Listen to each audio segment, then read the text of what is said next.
So welcome to Hometown Heroes. Ketchikan is not lacking for interesting and amazing people. We all know that. And we have found yet another interesting and amazing person right here on our little island.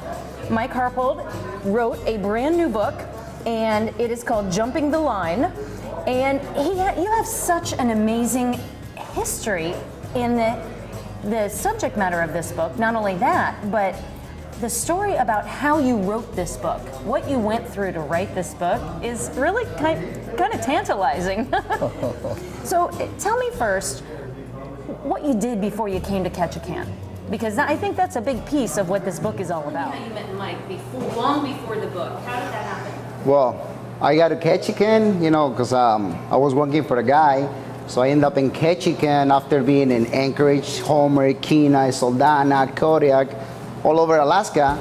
So I come to Ketchikan and I want to become a U.S. citizen. And so he was the officer at the time.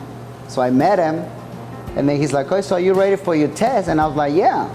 So, I went to pass the test, and my third question, I totally didn't know anything about history. And he's like, "Well, you have a place, you have a restaurant, so you need to learn the history." And I was like, "Well, so how am I going to do it?" And he's like, "I'm going to send you to high school." A 30-year-old going to high school. I'm like, "Really?" So he's like, "Yeah." So he sent me with Ortiz. That's the last name of the teacher. Hello, my name is Gabriela Horta, and I am Luis's sister from Ocean View Restaurant. And I really, really want to share this story about, I have a part of this book. Mr. Mike, I'm working here in the restaurant with my brother, and almost 6 to 8 months ago, I was in the counter at the front talking with my brother, and Mr. Mike came inside the restaurant and asked Luis if his wife and his daughter can pose for the cover of the book.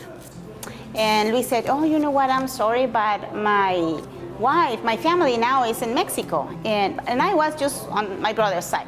And he just turned the head and said, "Oh, but my sister can do it." And I said, "Well, yes, I can do it for you." What was the you've kind of talked about one of the most important scenes in the book for you. Oh, yeah. I don't want to give that scene away. You don't?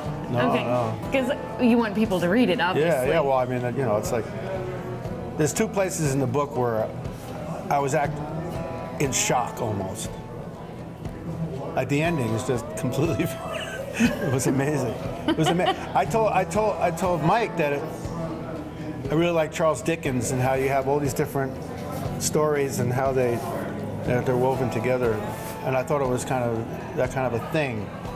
The end was just completely shocking.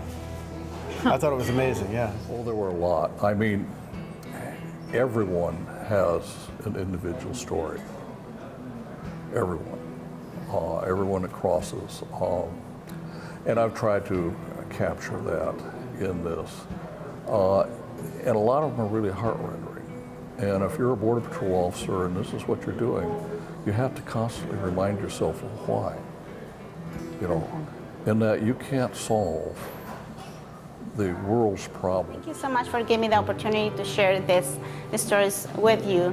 And I always remember my grandma say this: you need to work so hard and be very respectful with the Americans because they are good people. And we are feeling so blessed raising our kids in this community and working for this community. It is very lovely, all the people who know us and who knows my kids and Luis's kids. And we are here. We are a continuation for a dream, for my grandma's dream.